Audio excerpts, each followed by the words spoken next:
Hey everybody, James here. We recorded a one-on-one podcast with Daniel Stoddart today, which is, that usually go behind the paywall on the Patreon, but I thought I would release about 10 minutes of the episode for everyone to listen to as a little bit of a teaser for what the patrons get if you become a patron. So have a listen. If you enjoy it, maybe consider signing up. It's very cheap, as little as $5 a month, and you get podcasts like this, as well as a bunch of other content. So, without further ado, enjoy the sneak peek.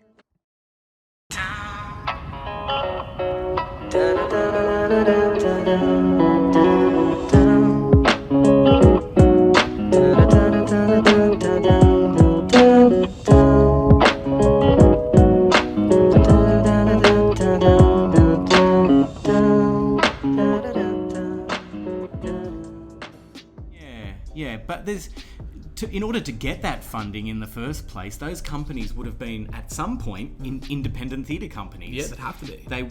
They've gone from just someone saying, let's have a go, let's put on a show, which is how theatre companies start. Creative people get friends and like-minded people together and they go, let's put on a show. Because they love it. Because they love paid, it. But absolutely. Yeah. It's like their hobby. Like I say to people, well, I don't make a lot of money out of theatre. Like I make enough to get by, but it's like, it's also my golf and it's also my drinking at the pub. Like I don't go to the pub on a Friday night and watch the footy and drink. I spend time with other creatives in the rehearsal room. Theater, like that's where I get my kicks. Yeah.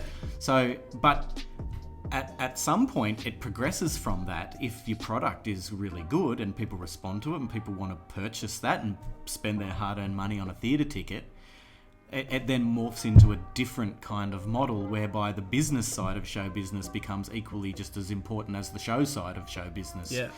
And then from there, it builds to something else again, which is I kind of think where we're at in Newcastle. We're kind of jostling with and flirting with the idea of, well, maybe we're looking at this next model of pro-am, whereby it's not actors being paid and coming to work like full-time 9 to 5 for 4 weeks to rehearse a play and they get paid weekly for that kind of... We're not quite at that yet, but we're kind of starting to flirt with the idea that, well, maybe that could happen. We just did chess, for example, and we were sort of talking about, well, if we were to transfer it to another venue somewhere else in the country, to get that back up and running again, we would probably need the full cast there for 2 weeks. So looking at a business model whereby looking at the MEAA standards and going, okay, we've got 30 people, we need to pay them X amount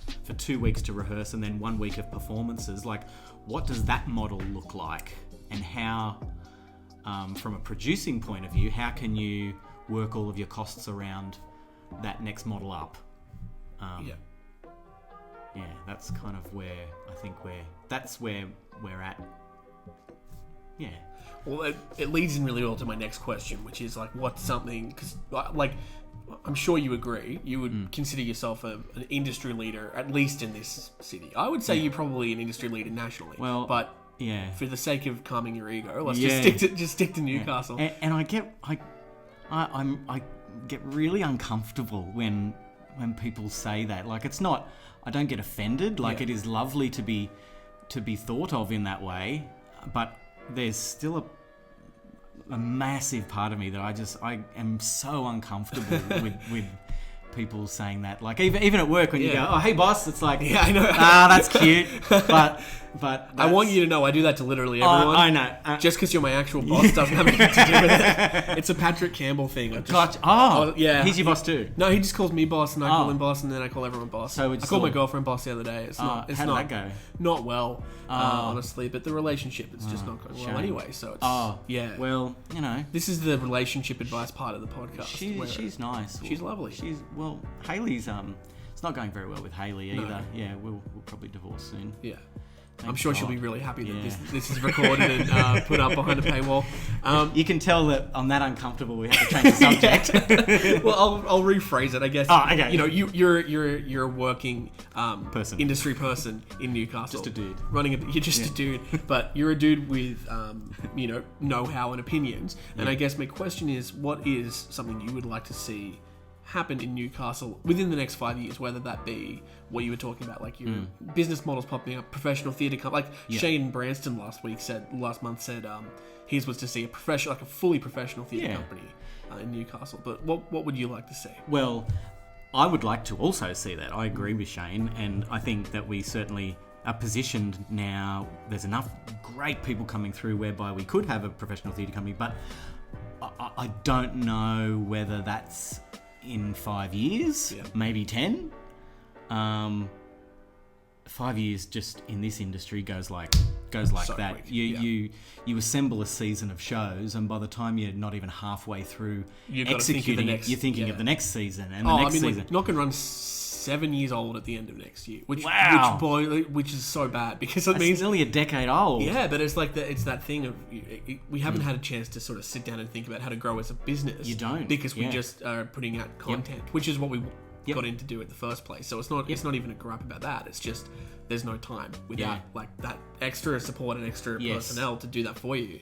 It's almost like we just have to focus on the shows, which is kind of what we want to do. Yeah. And that in itself, you put good shows on, you grow your audience, and that's a slower way to develop art. But yeah, you're right. Maybe 10 years. Yeah, maybe somewhere between 5 and 10. But it needs, I think what, like, take Sydney Theatre Company for example.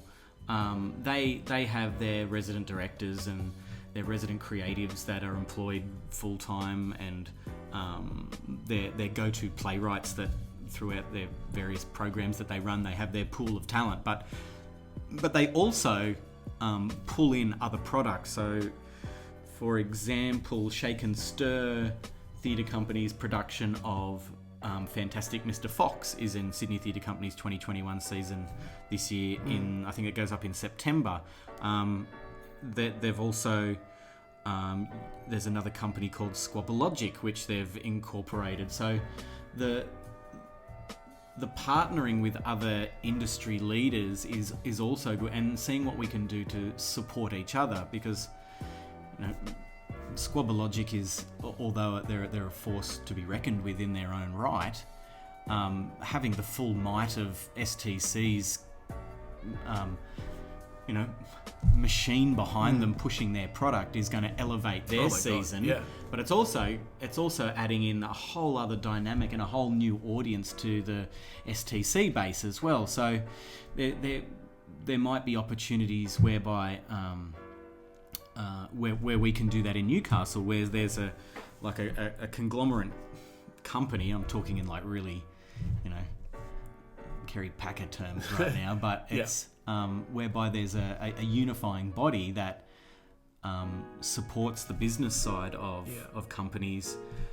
The company's artistic integrity and flavour don't change at all, but we sit under some kind of auspicing body whereby we still have total autonomy over what we're doing, but there's something that's packaging us together as an industry product, so that because often you go and see things like there's no question sometimes in Newcastle there's some really rubbish theatre and nobody ever produces or thinks that they produce the rubbish theatre. Someone has to, but somebody's out there doing it. So and when an audience member in Newcastle goes and sees a rubbish show, they unfortunately think all theatre is rubbish. They don't have the understanding that no, it's just one of potentially 40 companies that exist around here. And it's not even that company exclusively produces rubbish. They might just be a one-off. They might produce like a bunch of shows a year and one of them is bad. Exactly. Yeah. So and even STC does that as well. Like I've been down, I saw Death in the Maiden a few years ago with